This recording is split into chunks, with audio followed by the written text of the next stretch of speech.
8 часот и 14 минути. Денеска е 23 мај, понеделник, во некои нормални околности, ова ќе си беше споен ден со вторник, бидејќи вторник е национален празник, ама ние одамна не живееме во нормални околности. Треба се работи, треба се произведува, треба профитите да растат, треба луѓето да се богатат, така што нема место за спојување и за подолги одмори.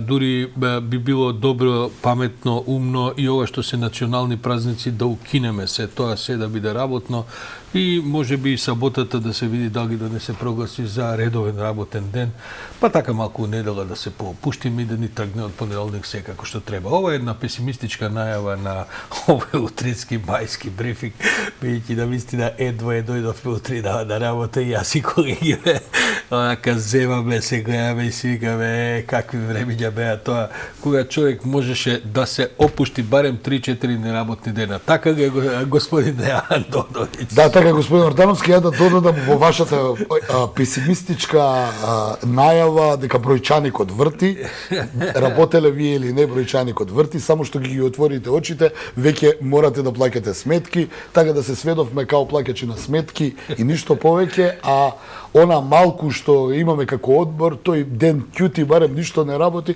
не мора да трошиме. Така е, дадовме еден добар вовед за ова што ни следува неделава. Утре ќе биде неработен ден, тоа значи дека во принцип се гледаме во среда, но денешниот ден е денешен ден и морам да ви кажам дека шега на страна, малку потешко наоѓаме гости, бидејќи многумина, особено приватни фирми, бидејќи државна управа веројатно мора да работи денеска, ќе видиме доколку и како. Меѓутоа, ова што е приватен сектор, многумина се ги спојале празниците, па тешко се наоѓаат соговорници за вакви понеделнички изданија на утрински брифинг. Но светот се врти, настаните продолжуваат. Дејан, што има најново во меѓународната политика? Не секој во светот го слави Кирил и Методи, така да има и луѓе кои работат, а многу се работи во Украина. Шега на страна, 89-ти ден од воената инвазија или воената специјална операција или воената агресија на Русија врз Украина. Таму фронтот се префрли како што и беше очекувано на Донбас, Донецк и Луганск. Има сериозна копнени престрелки, дали е тоа копнената офанзива, нели е копнената офанзива, не знам, бидејќи освен оние руски медиуми кои не можеме да ги следиме, нема ни во овие западни медиуми од каде што се информираме за детали, освен она кроки вест дека 89-ти ден од војната во Украина, дека руските сили се обидуваат да го освојат така наречениот град Славјанск, кој е во денот од чвориште за водоснабдување на Донецк и Луганск, односно Донбас. Таму украинските сили, според извештаите, имат сериозно јаки воени сили, бидејќи може да го контролираат водата, нешто видено како кај нас во 2001 година со Кумановско-Липковската брана.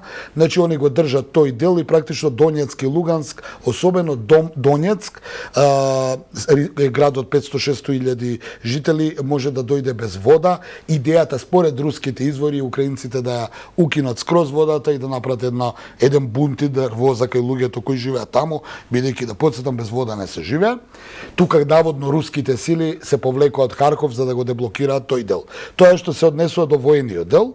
Имаше само да подсетам една изјава која вчера ја даде украинскиот председател дека борбите се многу жестоки на истокот на Украина и дека дневно гинат меѓу 50 и 100 украински војници. Да, има. Така што тоа е вака. Има сериозно голем број. Колкави се цифрите ако украинскиот председател вери меѓу 50 и 100 дневно. Тоа се повеќе илјади месечно. Кој знае колку гинат и што се случува. Русите одат на варијанта сега со проектили, повеќе стрелаат наводно според руска. Затоа велам наводно се, бидејќи не можеме да потврдиме, но се гледа дека руската армија се фокусираше на уништување на украинското оружје, особено она оружје кое го добива од НАТО, од западните земји, кои па многу транспарентно, сашо малце ми е тоа чудно, ќе ви пратиме оружје, ќе ви пратиме муниција, некако русите тоа велат дека го уништуваат. Но она што се случува на друг план, додека траат тие борби, една офанзивна, ми се чини, воена реторика на Москва. Зашто велам офанзивна реторика, бидејќи Првата изјава е дека доколку Финска и Шведска и официјално влезат во НАТО, ќе се случи тежиштето на светската војна, така би рекол трета, да се удри горе на Арктикот. Зошто? Бидејќи таму, ако земеме во предвид дека има една контрола и една поделба братска помеѓу Русија, оној арктички круг кој е во границите на Русија да некаде, и еден дел на Норвешка, Шведска, Финска кои го држат тој другиот дел, и Канада валјда од другата страна. Сега одедношка таму ќе биде поприштето на војна, ќе потсетам, Арктикот има и доста ресурси и оттаму се стравува дека може да дојде до големи судири таму веќе на отворено, бидејќи таму Украина не е. Таму се знае кој ќе војува. Ќе војува НАТО, Соединетите Американски држави, Русија. Тие го предупредуваат, тоа е првото, и второто. Само во тој контекст да додадам, шефот на американската армија во излагање пред Конгресот предупреди дека светот оди кон Трета светска војна. Се чини дека тоа ќе биде... Дека тоа нема да може да се избегне, без разлика колку звучи песимистички. Сега јас ќе поврзам шпекулативно. Како што да работите, веројатно тоа е она каде што оди светот. Шпекулативно само ќе поврзам со таа изјава и оваа јас што ја кажав сега, дека можеби тестот на тоа како ќе се одвива Третата светска војна и првиот директен судир на големите сили, можеби ќе биде толкму Арктикот, бидејќи таму одамна веќе се борат големите сили за освојување на ресурсите. Тоа е... Морам да кажам дека добро ни почнува неделава, понеделников, релативно светска војна. Да, мислам солидно вака. Што да не? Да. Мислам се шегувам, тоа, така е, тоа сега изгледа многу се уште некаква варијанта од која што многумина мислат дека нема да дојде, тоа што нема да дојде, меѓутоа работите се развиваат со едно темпо и во една насока која што е навистина загрижувачка. Кога главните генерали на некоја армија, особено на суперсилите, велат дека е така, нема зошто да не им веруваме. Она што исто така ме воена риторика на Москва е најавата дека до септември ќе произведат вкупно 50 проектили или ракети или веќе не знам како се нарекуваат, бидејќи не сум доволно стручен, од типот Сармат. Тие се балистички проектили кои може да носат и нуклеарни боеви глави, што е во контекст на претходниот разговор. 50, иако тоа така звучи, тоа не е малку. Да, според некои статистики што ги гледам и што ги читавме, русите трошат негде околу 10 некакви специализирани ракети дневно, што значи дека месечно тоа се неколку стотици. Меѓутоа, нивното обновување и тие не се воопшто ефтини во арсеналот на армиите, е прашање колку можат воопшто месечно да направат такви, така што оваа најава се зема како, вака звучи цифрата релативно, како да кажем, наивно, 50, ние не разбираме што значи тоа, ама очигледно дека вооружувањето продолжува. Гледам најави за Европска армија правење. Да, тоа со Европската армија е интересна тема која во наредниот период ќе мораме да ја отвориме конечно, бидејќи јас се сеќам уште не бев новинар активен кога гледав најави дека Франција и Германија 90-тите години се обидоа да направат Европска армија. Не успеа таа работа, не знам зошто и не можам да се сетам, не бев активен новинар, бев помлад, па не ме интересираш. Денеска го слушам, односно вчера, Борел, кој излегува и вели дека ова што се случува со Русија е само сигнал дека Европа мора конечно да има своја армија да ги заштите границите. Моето прашање би било, доколку направат Европска армија, се знае кој ќе влезе во Европската армија, веројатно земите членки на Европската унија. Но проблем е која ќе биде улогата на Европската армија и која ќе биде улогата на НАТО, ако се земе во предвид дека истите тие држави членуваат и во НАТО. И зошто би правеле две армии? Добро, во онаа европска веројатно Соединетите Американски држави не би учествувале, но не би учествувале ни Велика Британија, да подсетам, што е еден мал куриозитет. Така тука лежи всушност причината зошто некои европски земји, особено Франција, која што своите безбедносни проекции ги проектира и кон Африка, бидејќи таа е таму прилично активна, не само кон овие, да кажем, зони и фронтови на кои концентрира НАТО. И Франција е предводникот на таа идеја, долги години што е право. Европската армија ќе ги има истите квалитети на НАТО, само што командниот кадар и некои од целите ќе бидат различни.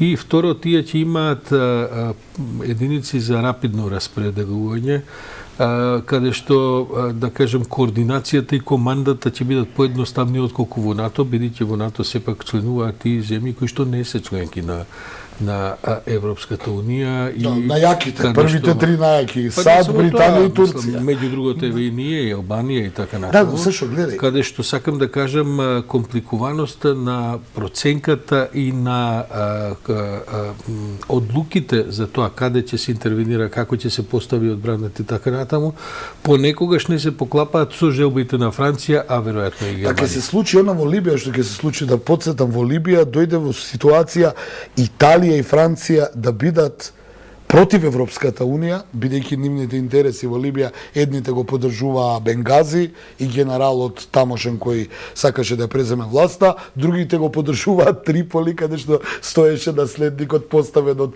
Вашингтон. Затоа велам колку ќе биде исплатливоста првин на една држава да мора да инвестира за своја армија. Не, нема да има тоа различни инвестиции. Тоа ќе бидат исти инвестиции, само што ќе бидат командни некакви синџири на одлучување. Комплексна е таа тема. Комплексна е таа тема, зато се трга. Затоа, впрочем, еве, што велиш, бевме мали кога почна да се отваря и се уште ја нема.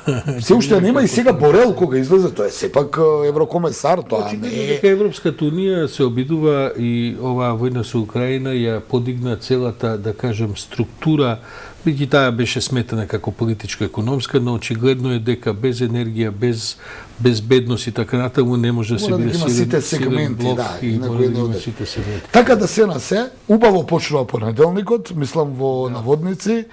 Ќе видиме што ќе се случи во среда, значи ќе имаме утре цел ден, но она што е исто така да кажеме, да го спомнаме, дека Украина мораше да ја продолжи таа воена состојба, тоа значи таа воена состојба дека... Да, за 3 месеци ја продолжи. Да, за 3 месеци ја продолжи. И сега на разговорот од преска малку статистика за производството на ракетите, историски гледано, кога почна Втората светска војна, Франција можеше да произведе еден тенк, и Франција и Британија, а кога влегува во командна воена економија 4 дневно.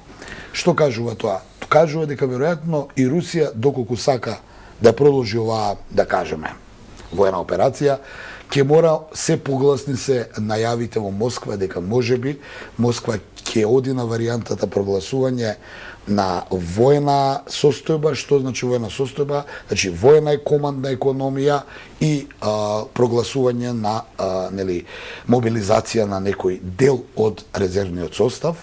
Што значи тоа? Дали оние првите од 22 до 30? Читав некои анализи за тоа кои се овие руски војници кои што војуваат сега во Украина. Повеќето се доброволци, тоа морам да кажам. Не. Има доброволци многу. Тоа се регрути кои што се носат од далечните делови на Руската Федерација. Има многу Според статистиките на загинатите, речиси неколкумина се само од Москва и од Сент Петерсбург. Илјадници други се овој вид на регрути и доброволци кои што ги плаќаат. Меѓу другото и затоа влегуваат бидејќи се подобро платени отколку ме потсети, гледав вчера една изјава на еден од Абхазија, Тоа е меѓу другото и затоа политичкиот притисок врз Путин, бидејќи сепак Москва и Сент Петерсбург се центрите политички во Русија, затоа е помал отколку што би бил доколку лошите вести се придружени и со црни вреќи, се разбира. Многу луѓе имаат донесено, имаат илјадници километри од Абхазија и Јужна Осетија, да потсетам, тоа се оние два проруски делови каде што до Грузија, зошто ги носат, бидејќи ти имаат некое воено искуство со години, војуваа со грузиската армија и најавуваат дека ова да го решиме, па после оние ќе ги решиме, што само укажува на некои опасни сценарии кои се навестуваат. Тоа туку укажува и зошто на русите им одеше и веројатно се уште им оди лошо воената операција, бидејќи ова се требаше биде завршен за 5 дена, бидејќи отприлike со тој вид на